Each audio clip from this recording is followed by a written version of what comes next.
Good, happy Tuesday evening, March 22nd, 2022. I'm Riley King. Welcome to this Tuesday evening edition of the Riley King Newscast, right here on the Riley King Network. Let's get started right now. First up, Hooksett police arrest man in connection with acts of vandalism linked to BB gun. Let's take a listen to that video from WMUR News 9. Alliance Landscaping is looking for new team members. Join us Friday and Saturday, March 25th and 26th for a special recruitment open house. Tour our facility, enjoy lunch, and learn about the incredible benefits you'll get as an Alliance team member. Join us at 140 Rockingham Road in Auburn.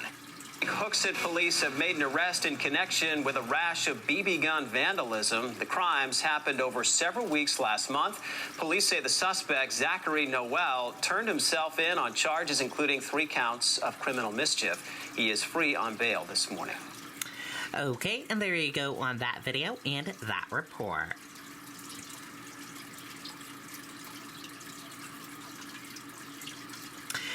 Guard Reserves members can now be buried in Veterans Cemetery, regardless of active duty status. Let's take a listen to that video from WMUR News 9. Are you looking for a rewarding career with purpose? Join our dynamic team that's dedicated to making a difference. Bring your talent to Riverbend Community Mental Health. Specialized behavioral health by providers who truly care.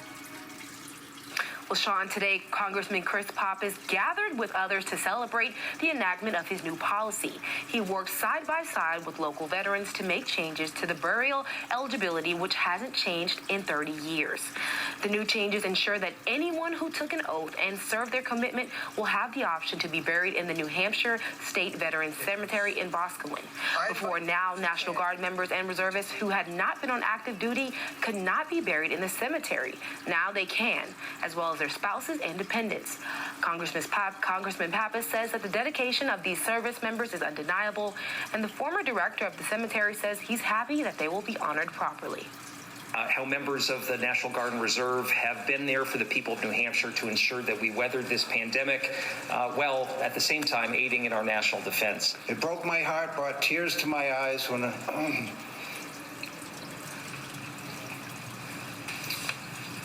I had to tell servicemen that they weren't eligible. I started telling them, we'll get the law changed.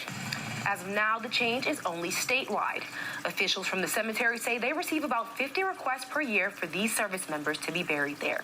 Live in the studio, Alyssa Ali, WMUR News 9. Okay, and there you go on that video and that report.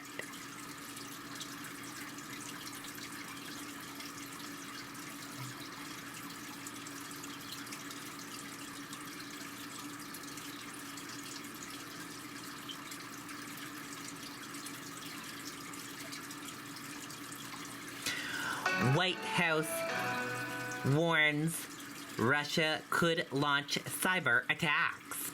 Let's take a listen to that video from ABC News. Everything moves insanely fast in the advertising agency world until you need to launch your client's programmatic ad. Well, President Biden now warning about the potential for a Russian cyber attack as a form of retaliation. Our Chief Justice correspondent Pierre Thomas is tracking the threat, and Pierre, the White House putting American companies on alert now. Indeed, Whit, good morning. As the war in Ukraine drags on, there appears to be new evidence that the Russians could be looking for ways to inflict punishment on everyday Americans beyond rising gas prices. A senior White House official saying on the record Monday that there's new evolving intelligence that the Russians are, quote, exploring options to potential cyber attacks on critical infrastructure in the United States. A sign concerns are growing. The administration met with more than 100 companies in the past week, warning them to be prepared amid this new intelligence. Federal officials declined to say which industries they're most concerned about, but ABC News has learned that authorities are focused on the banking industry, telecommunication facilities, and utilities such as the energy grid. So, Pierre, with this threat now, what are companies and individuals being asked to do?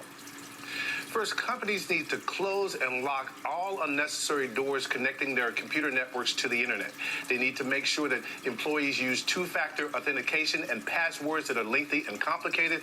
And for the folks at home, when you get those security notices on your mobile devices and computers, don't ignore them. And please be careful not to open any attachment without being 100% certain that it's from someone you know.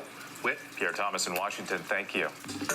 Well, hey there, GMA fans. Okay, and that does it for this evening edition of the Riley King Newscast, right here on the Riley King Network. Thank you for tuning in and watching. Have a great evening. Good night and goodbye, everyone.